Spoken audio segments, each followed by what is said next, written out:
Eu diria, talvez, pegando esse gancho, que talvez Henrik Ibsen também, em tese, não precisaria de uma grande introdução. No entanto, embora seja uma discussão muito acirrada no mundo de quem é mais representado nos palcos contemporâneos, se é Shakespeare ou se é Ibsen, se isso vale no planeta Terra como um todo, não vale para o Brasil. Comparativamente, Ibsen é muito pouco e muito esparsamente representado.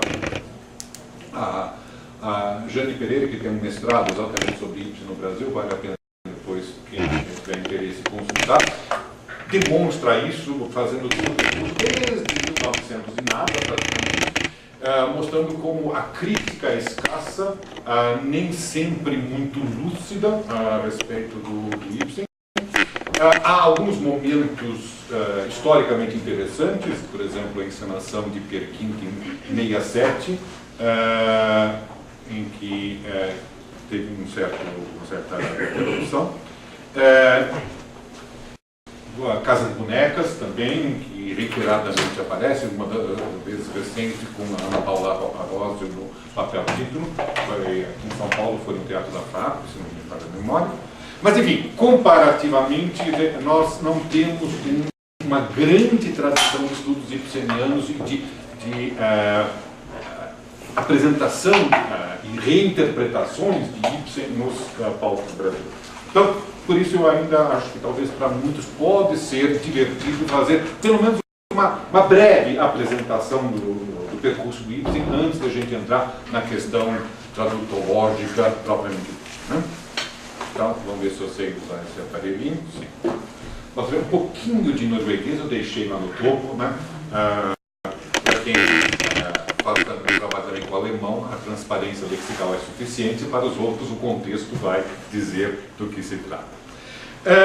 Ibsen, enfim, nasceu em Skien, que é atualmente parte dos Arrabaldes de Oslo, mas em 1828 ficava muito distante da capital, evidentemente, então, em março de 1828, e faleceu em maio de 1906, o que na época era Cristiânia, e só posteriormente retomou o nome Oslo, que é, na verdade, o nome medieval desta cidade. Mas durante todo o tempo da dominação dinamarquesa, e por quase um século depois, ainda se chamava Cristiânia, em homenagem a um dos muitos Christians, né, da Dinamarca. Como vocês sabem, a Dinamarca, a partir de 1500 mais ou menos, sempre alternando um Frederick e um Christian. Um Frederick, um Christian, um Frederick, um Christian. Tem uma interrupção agora, que foi uma mulher que apareceu, que foi Margarida II, mas o filho dela já é Frederick, então vai retomar a sequência. Bate e volta. Não é tão sistemático como os Luíses franceses, porque daí não tinha alternância nenhuma, é só Luís, mas enfim, é um pouco o mesmo espírito.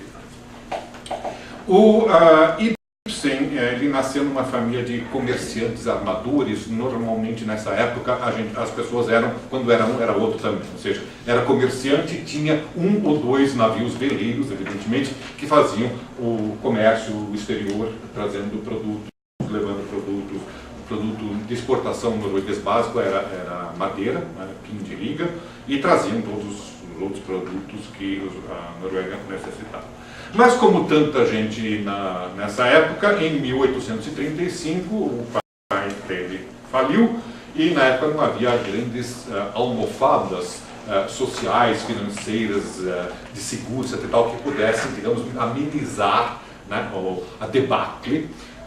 Vocês conhecem na literatura do século XIX o suficiente para saber que essa história da falência das famílias burguesas é um tema recorrente, né, obviamente um dos grandes espectros, para plagiar um pouco o Ibsen, também por um outro ângulo, era um dos grandes espectros das famílias na época, que você perder o status. Hoje a gente diz porque ficou desempregado, não é porque faliu mesmo. Naquela época a falência era uma desgraça.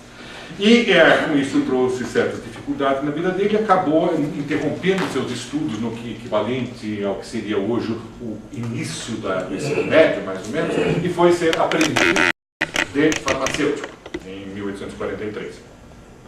Mas ele queria, por toda a lei, ter a formação plena de todo mundo, né? Na época, se você tinha o ginásio, você tinha hoje seria o segundo grau completo, mas você praticamente era doutor já, certo? Né? Bom lembrar que na época, se você já era alfabetizado, você já era alguém. Né? Imagina então ter o segundo grau completo, o examen artium, como se dizia, de fato era um status importante, já te colocava melhor na vida.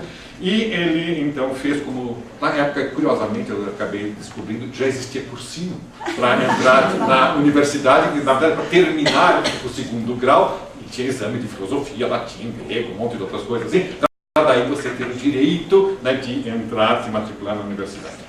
Talvez um pouco por essa influência desse momento em que ele estuda para poder passar nos exames de conclusão do segundo grau, ele escreve sua primeira peça, Catilina, justamente inspirado, obviamente, nos materiais de leitura em que desde aquela época e muito antes, e até quando o latim ainda sobrevivia mal e mal no nosso segundo grau, né, as catilinárias eram uma das peças de resistência que a gente tinha que lidar na escola.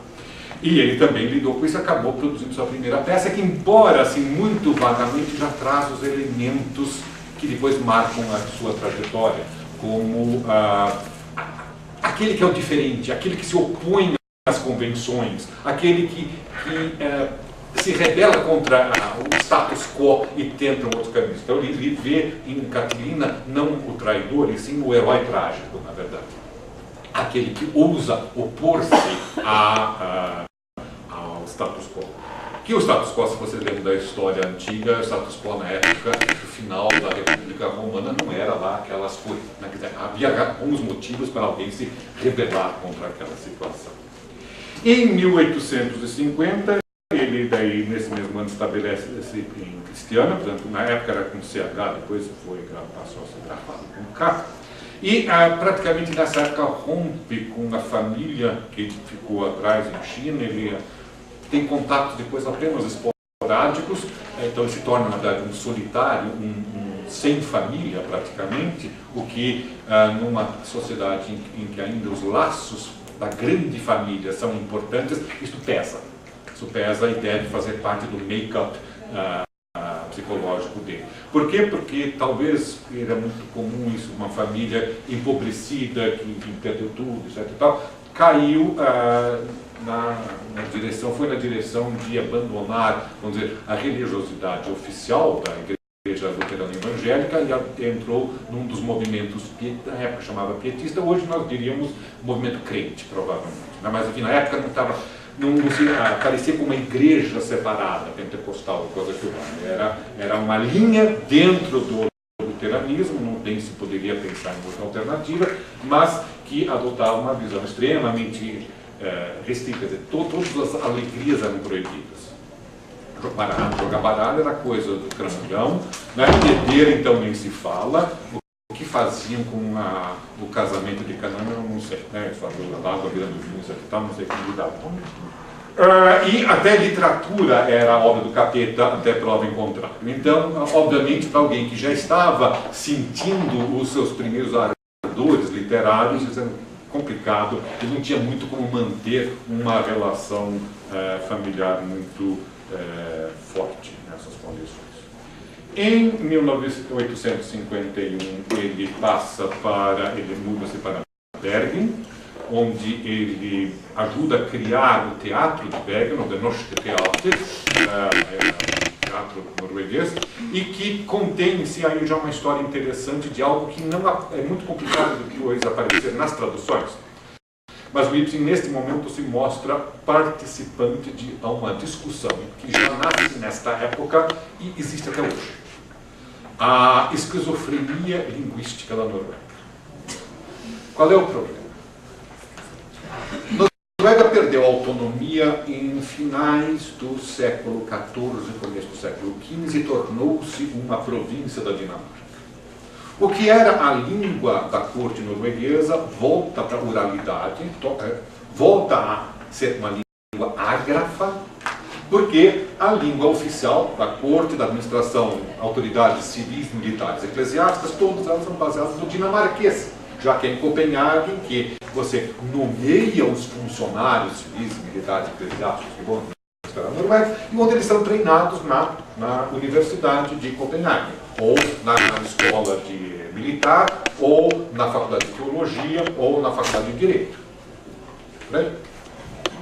Então, você tem cerca de 400 anos de domínio dinamarquês em que a língua culta é o dinamarquês.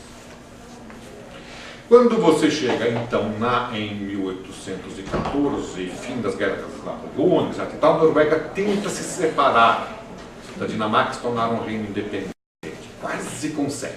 Ela tiver uma historinha meio parecida com a nossa brasileira, porque foi o príncipe herdeiro dinamarquês que se tornou o primeiro rei da Noruega independente, que durou 6 meses. Por quê? Porque as grandes potências já tinham combinado entre si que a Dinamarca sim tinha que ser punida perdendo a Noruega, porque a Dinamarca tinha ficado do lado errado, tinha ficado do lado do Napoleão. Ficar do lado do Napoleão é uma coisa muito feia em 1814, evidentemente, em 1815 pior ainda. Então, tem que tirar a Noruega da Dinamarca. E tem que dar de presente para a Suécia. A Suécia ia ficar do lado certo, mas tinha perdido a Finlândia para o czar da Rússia. E era muito chato alguém que ficou do lado certo, do lado dos bons, né, ficar prejudicado. Então tudo bem, a gente resolve esse problema tirando a Dinamarca da Dinamarca, a Noruega, e entregando a Noruega embrulhadinha, bonitinha, presente para a Suécia. A gente tem um detalhe folclórico suplementar, é que quem ia ser o novo rei da Suécia, porque o rei de lá não tinha herdeiros, um ex-marechal do Napoleão, que tinha virado casaca na hora certa, né?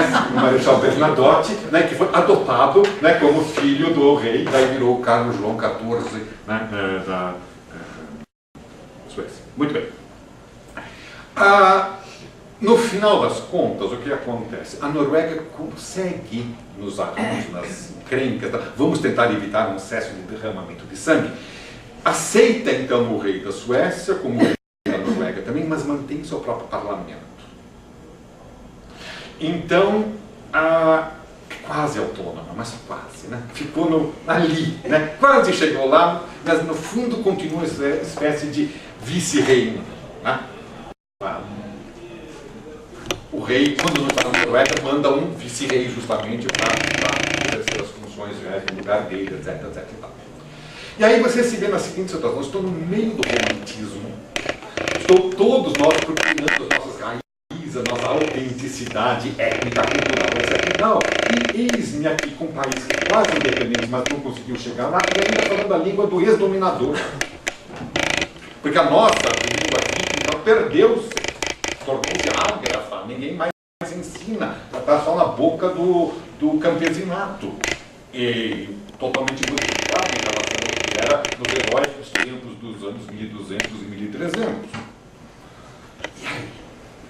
Você imagina quando você descobre que de repente você quer ter uma nação e não tem uma terra, não tem um Heimat, na verdade, em termos linguístico-culturais, porque você tem a língua do dominador, você tem o dominador dinamarquês, mas você tem que começar a aprender sueco também.